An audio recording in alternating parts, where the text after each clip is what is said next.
Bienvenidos a Circuncines,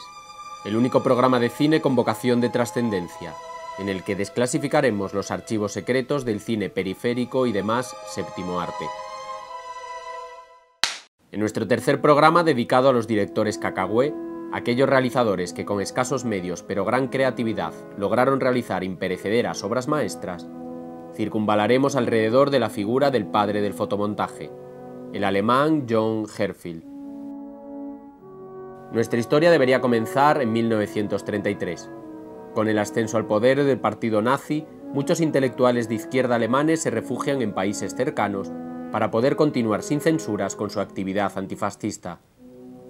Entre ellos destaca el artista alemán John Herzfeld, padre del fotomontaje y creador de la contrapublicidad.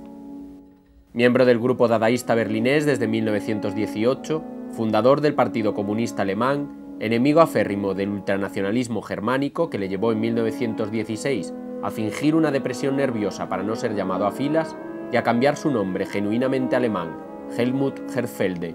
por otro anglosajón,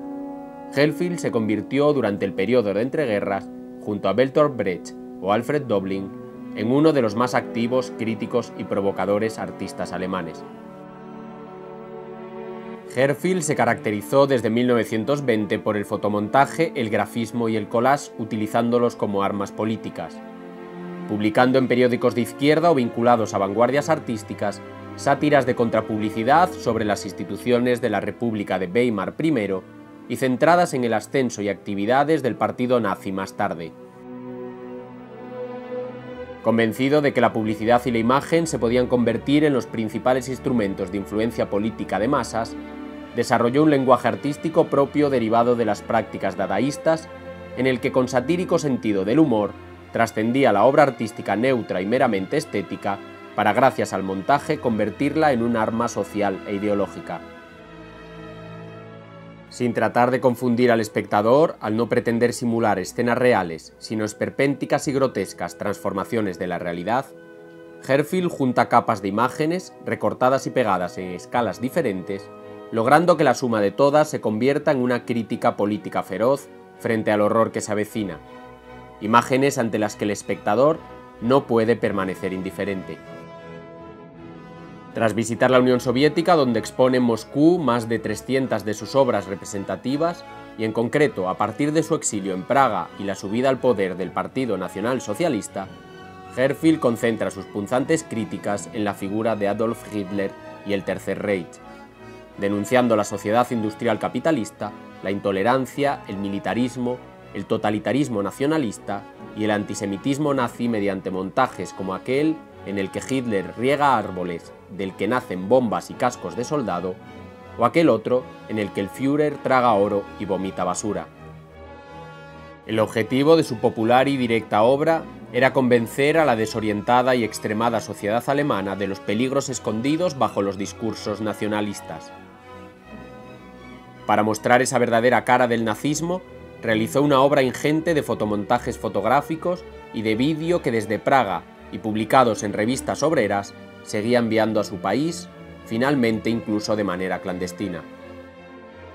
Tras la presión del gobierno nazi a las autoridades checas pidiendo la extradición del artista, en 1938 Herzfeld abandona Praga para trasladarse a Londres. Allí, curiosamente, y pese a haber sido uno de los mayores azotes del régimen nazi, fue internado en los campos de Luton y York, donde los ingleses enviaban a los alemanes considerados enemigos del Imperio Británico. Hasta 1948 no volvería a su país tras 15 años de exilio para dedicarse a la escenografía teatral y continuar con su actividad plástica. Su anterior exilio en un país occidental causó iniciales recelos entre los intelectuales y políticos alemanes, hasta que en 1956 Brecht logró que le aceptaran en la Academia de las Artes alemana. Sería en el Berlín Oriental y a partir de la década de los años 50, cuando por fin se reconocería por público y crítica su imprescindible figura artística. Antes de su muerte, en 1968,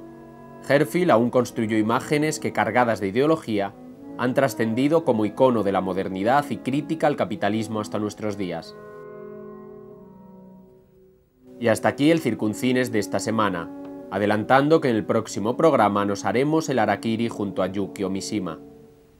Y recuerda que si no ves circuncines, serás bastante menos inteligente.